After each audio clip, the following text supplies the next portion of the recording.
ఓం నమ శివాయ శ్రీమాత్రే నమ. మిత్రులకి శ్రేయోభిలాషులకి అలాగే నన్ను ఇంతగా ఆదరిస్తున్న యూట్యూబ్ ప్రేక్షకులందరికీ కూడా పేరు పేరు ధన్యవాదాలు. మిత్రులారా, ఈరోజు మనం ఒక అద్భుతమైన ఉపాయం తెలుసుకుందాం. ఈ ఉపాయం చేయటం వల్ల మనకి ఆకర్షణ, మనోబలం పెరుగుతుంది. అలాగే సంఘంలో, సమాజంలో అందరూ కూడా మన మాటకి విలువిస్తారు. ఈ ఉపాయాన్ని ఆడవారైనా మగవారైనా చదువుకుని పిల్లలైనా చేయవచ్చు. ఈ ఉపాయానికి కావాల్సింది 2 తమలపాకులు, అలాగే పచ్చకర్పూరం. ఈ ఉపాయాన్ని ఎవరైనా సరే ఆచరిస్తే ఖచ్చితమైన ఫలితాలు వస్తాయి. ఎందుకంటే పచ్చకర్పూరం అద్భుతమైన సుగంధ ద్రవ్యాల్లో ఒక పదార్థం. అలాగే మెడిసినల్ వాల్యూస్ కలిగినది. అలాగే వాతావరణాన్ని సానుకూలంగా మార్చగలిగే శక్తి కలిగింది పచ్చకర్పూరం. అలాగే మనం ఆయుర్వేద మెడిసిన్లో వాడుతుంటాము, తినే ఆహార పదార్థాల్లో కూడా వాడుతుంటాము, దేవతా నైవేద్యాల్లో కూడా పచ్చకర్పూరాన్ని వాడుతుంటాం. అలాగే తమలపాకులు మన పూజా విధానంలో ప్రథమ స్థానంలో ఉంటాయి. ఈ 2 వస్తువులతో ఈ రోజున అద్భుతమైన ఈ ఉపాయం తెలుసుకుందాం. చాలా రోజు మిత్రులు అడుగుతున్నారు ఈ విషయం గురించి. ఈరోజు తెలుసుకుందాం. ఎలా చేయాలి, ఏ విధంగా చేయాలి, ఎలా చేసుకుంటే ఫలితాలు వస్తాయో తెలుసుకుందాం. మిత్రులారా, మీకు ఈ వీడియో నచ్చినట్లయితే కనుక ఛానల్ని లైక్ చేయండి, నా ఛానల్ సబ్స్క్రైబ్ చేసుకోండి, గంట సింబల్ యాక్టివేట్ చేసుకోండి, 10 మంది మిత్రులకు షేర్ చేయండి. ఇప్పుడు మనం ఉపాయంలోకి వెళ్దాం. మనందరికీ కూడా మన మనసులో ఒకటి అనిపిస్తుంటుంది, అందరూ మన మాట వినాలి, అందరికంటే మనం ప్రత్యేకంగా కనిపించాలి, అందరూ మనం చెప్పిన మాట వినాలి అని మనసులో అందరికీ ఉంటుంది. ఇది సహజంగా అందరిలోనూ ఉంటుంది. ఇది ఆచరణలోకి వచ్చేసరికి చాలా కష్టంగా ఉంటుంది. కానీ ఈ ఉపాయం చేయటం వల్ల అది సాధ్యమవుతుంది. అలాగే విద్యార్థులు ఈ ఉపాయం చేయడం వల్ల వారికి టీచర్స్ నుండి మంచి గుర్తింపు దొరుకుతుంది. అలాగే వాళ్ళ ఫ్రెండ్స్ నుంచి కూడా మంచి సపోర్ట్ దొరుకుతుంది. అంత శక్తివంతమైన ఉపాయం. ఈ ఉపాయం చేయడానికి కావాల్సింది 2 తమలపాకులు, అలాగే పచ్చకర్పూరం. ఇది మాత్రం గుర్తుంచుకోండి మిత్రులారా, దీనికి పచ్చకర్పూరమే వాడాలి. మిగతా కర్పూరం, ముద్ద కర్పూరం కానీ కర్పూరం బిళ్ళలు పనికిరావు. ఒకవేళ మాకు తమలపాకులు దొరకవండి అంటే ఉపాయం చేయవద్దు. పచ్చకర్పూరం దొరకదండి అంటే ఉపాయం చేయవద్దు. పచ్చకర్పూరంతోనూ తమలపాకులతో చేసుకోవాలి. ఆడవారైనా మగవారైనా పిల్లలైనా చేసుకోవచ్చు. నెలసరి టైం ఉన్నప్పుడు మాత్రం ఈ ఉపాయాన్ని చేయకూడదు. ఈ ఉపాయాన్ని మంగళవారం కానీ, బుధవారం కానీ, శుక్రవారం నాడు చేసుకోవచ్చు. మీరు చేయాల్సింది ఏంటంటే, ఎవరైనా సరే ఇలా పచ్చకర్పూరం తీసుకొని ఆకు మీద పెట్టి, ఇంట్లో దేవతా మందిరంలో కావచ్చు, మీరు ఎక్కడ కూర్చున్నా సరే చేసుకోవచ్చు. ఇది టైం అంటూ ఏమీ లేదు, దీనికి టైంతో పని లేదు. కానీ మంగళవారం, బుధవారం, శుక్రవారాలు మాత్రమే చేయాలి. ఇలా ఒక ఆకులో పచ్చకర్పూరం పెట్టండి, దాని మీద 2 తొడాలు కూడా ఒక పక్కకే ఉండాలి. ఇలా ఇంకొక ఆకులో ఇలా పైన పెట్టండి.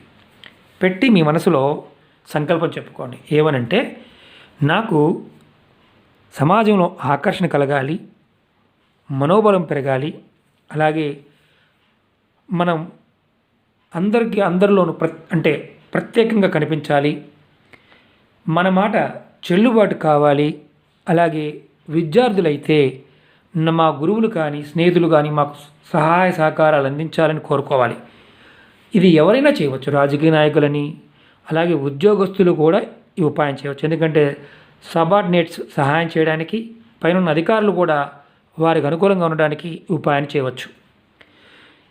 ఇలా మనం ఆకులు పెట్టాం కదా, ఈ ఆకుల్ని మీరు ఏం చేయాలంటే ఇలాగే ఉంచి మీ సంకల్పం చెప్పుకున్న తర్వాత ఒక వైట్ పేపర్ తీసుకోండి. నేను చూపిస్తాను. ఇలాంటి పేపర్ తీసుకోండి. చక్కగా మీరు ఈ పేపర్లో ఈ పచ్చకర్పూరం పెట్టిన తమలపాకులు పెట్టండి. పెట్టి ఈ పేపర్ని చక్కగా మడత పెట్టండి. చూడండి, ఇలా మడత పెట్టాను. తర్వాత ఇటు పక్కన 2వది కూడా మడత పెట్టాను. చిన్న పేపర్ అయినా పర్వాలేదు, పెద్ద పేపర్ అయినా పర్వాలేదు. ఇది ఏం చేయాలో చెప్తాను. ఇలా మడత పెట్టి చక్కగా ఇలా మడత పెట్టండి. ఇలా మడత పెట్టి మీరు ఆడవారైతే కనుక మీ హ్యాండ్ బ్యాగ్లో పెట్టుకోండి, మగవారు పర్సులో కానీ జేబులో కానీ పెట్టుకోండి.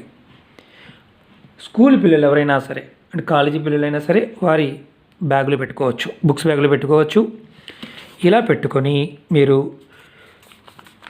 మంగళవారం నాడు కానీ, బుధవారం నాడు కానీ, శుక్రవారం మాత్రం చేయాలి. ఇది ఉదయం చేసుకోవచ్చు, మధ్యాహ్నం చేసుకోవచ్చు, సాయంత్రం పూట కూడా చేయవచ్చు, అర్ధరాత్రి పూట కూడా చేయవచ్చు, ఎలాంటి ఇబ్బంది లేదు. ఇది మంగళవారం నాడు పెట్టారనుకోండి, వచ్చే మంగళవారం దాకా ఇది అలాగే ఉంచుకోవాలి. జేబులో కానీ, అంటే రోజు తీసి పక్కన పెట్టుకోవచ్చు, అంటే పర్సులో పెట్టుకున్నారనుకోండి పక్కన పెట్టుకోవచ్చు, లేదు జేబులో పెట్టుకుని పక్కన పెట్టుకోవచ్చు, అలాగే హ్యాండ్ బ్యాగ్లో ఉందనుకోండి పక్కన పెట్టుకోవచ్చు. ఇది వారం రోజుల పాటు ఉంచుకోవచ్చు. వారం రోజుల తర్వాత ఈ ఇందుట్లో ఉన్న తమలపాకుల్ని మార్చుకోవాలి, ఎందుకంటే తమలపాకులు వెళ్ళిపోతాయి. మళ్ళీ మంగళవారం పెడితే మంగళవారాన్ని మార్చుకోవాలి. ఇలా మీరు ఎన్ని రోజులు చేయాలి అని అనుమానం వస్తుంది. మీకు మీ పని మీ మనస్సుకి నమ్మకం కలిగే వరకు ఈ ఉపాయం చేయండి. మీరు ఎప్పుడైనా సరే, ఇక మనం ఆకులు మార్చుకుంటున్నాం కదా, ఇప్పుడు ఇందులో ఉన్న ఆకులు మనకు వారం అయిపోయింది, తీసాం, మనం ఆకులు తీసాం, దీంట్లో పచ్చకర్పూరం ఉంది. మళ్ళీ కొత్త ఆకులు తీసుకొని ఇదే పచ్చకర్పూరం దాంట్లో పెట్టుకొని మళ్ళీ సేమ్ అలాగే చేసుకోవచ్చు. పచ్చకర్పూరం కాస్త అంటే డ్రై అవుతూ ఉంటుంది, ఆ డ్రై అయినప్పుడు మళ్ళీ పచ్చకర్పూరం తీసుకొని మళ్ళీ పెట్టుకోండి. ఇలా ఆకుల్లో పెట్టి చేస్తూ ఉండండి. ఇది మీరు చేసేటప్పుడు అంటే మామూలు గుర్తుంచుకోండి, చేసేటప్పుడు మనసులో మాత్రం మీ బలంగా కోరిక చెప్పుకోవాలన్నమాట. అలా చెప్పుకుంటేనే పని అవుతుంది. మరి తమలపాకులు ఎండిపోయాయి కదా, ఒళ్ళిపోయాయి కదా, ఏం చేయాలి? ఈ తమలపాకుల్ని మీరు ఏదైనా చెట్టు మొదల్లో వేయండి, డస్ట్బిన్లో కాదు, చెట్టు మొదల్లో వేయండి. డస్ట్బిన్లో మాత్రం అసలు వేయవద్దు. ఏదైనా చెట్టు మొదల్లో ఎండిపోయిన తమలపాకులు అలా వేస్తూ ఉండండి. ఇది మీకు కొత్త తమలపాకులు తీసుకొని ఇదే పాత కర్పూరాన్ని దాంట్లో పెట్టుకొని మళ్ళీ పేపర్లో పెట్టుకొని, అదే పేపర్ పెట్టుకోవాలని కొత్త పేపర్లో పెట్టుకోవచ్చు, అదే పేపర్లో పెట్టుకోవచ్చు, ప్రాబ్లమే లేదు. ఈ విధంగా మీరు చేస్తూ ఉంటే మీకు సమాజంలో ఆకర్షణ పెరుగుతుంది, అలాగే మనోబలం కూడా బాగా పెరుగుతుంది, మీ మీద మీకు నమ్మకం పెరుగుతుంది. అందరికంటే మనం ప్రత్యేకంగా కనిపించాలని కోరుకుంటాం కదా, ఆ ప్రత్యేకత మనలో రోజు రోజుకి పెరుగుతుంది. అలాగే మనం చెప్పిన మాట వినాలి అని మనం అనుకుంటాం, మన మాట చెల్లుబాటు అవుతుంది. ఇందుట్లో ఏముందండి, ఏ మంత్రం లేదు, తంత్రం లేదంటే ప్రకృతిలో ఉన్న గొప్ప శక్తి ఏంటంటే తమలపాకు అలాగే పచ్చకర్పూరం అద్భుతమైన దైవశక్తి కలిగి ఉన్నాయి. మనం నమ్మి మనస్ఫూర్తిగా గనక ఈ ఉపాయాన్ని చేస్తూ ఉంటే మన మీద మనకు నమ్మకం కలిగే వరకు ఈ ఉపాయం చేసుకోవచ్చు. చేస్తూ ఉంటే ఖచ్చితమైన ఫలితాలు రావడానికి అవకాశం ఉంటుంది.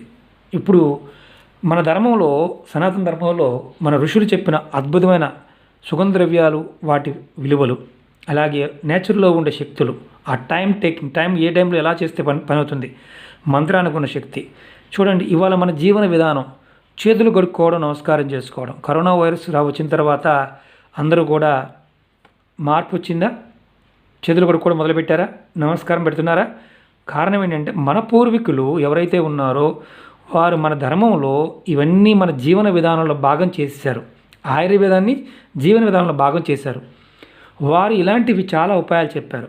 మీరు ఈ ఉపాయాలు తెలుసుకోవాలనుకున్నప్పుడు చాలా ఓల్డ్ స్క్రిప్ట్ బుక్స్ ఉన్నాయి, తంత్ర గ్రంథాలు ఉన్నాయి, జ్యోతిష గ్రంథాలు ఉన్నాయి, ఆయుర్వేద గ్రంథాలు ఉన్నాయి.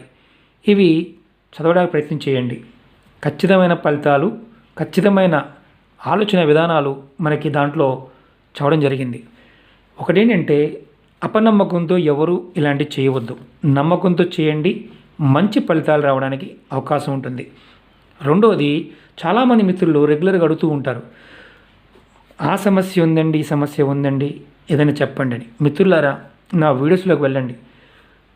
మనకు దొరికే పదార్థాలతో మనం చేసుకోగలిగే ఉపాయాలు చాలా తెలియజేశాను. మీరు ఆచరించగలిగేదాన్ని ప్రయత్నం చేయండి. చాలా ఉపాయాలు ఉన్నాయి, ఇంకా 3000 ఉపాయాలు ఉన్నాయి. నేను ముందు రోజుల్లో రోజుకు ఉపాయం తెలియజేయడానికి ప్రయత్నం చేస్తాను. నాకు తెలిసిన పరిధిలో ఆ పరాదేవత ఇచ్చిన జ్ఞానాన్ని మీ అందరికీ కూడా తెలియజేస్తాను. ఓం నమః శివాయ, శ్రీమాత్రే నమః. మిత్రులందరూ గుర్తుంచుకోండి, ఇవి ఆచరణలో ప్రయోగపూర్వకంగా చేసినవి, ఫలితాలు వస్తాయి కాబట్టి చేసుకోండి. మిత్రులారా, ఈ వీడియో నచ్చినట్లు లైక్ చేయండి, నా ఛానల్ సబ్స్క్రైబ్ చేసుకోండి, గంట సింబల్ని యాక్టివేట్ చేసుకోండి, 10 మంది మిత్రులు షేర్ చేయండి. ఓం నమః శివాయ, శ్రీమాత్రే నమః.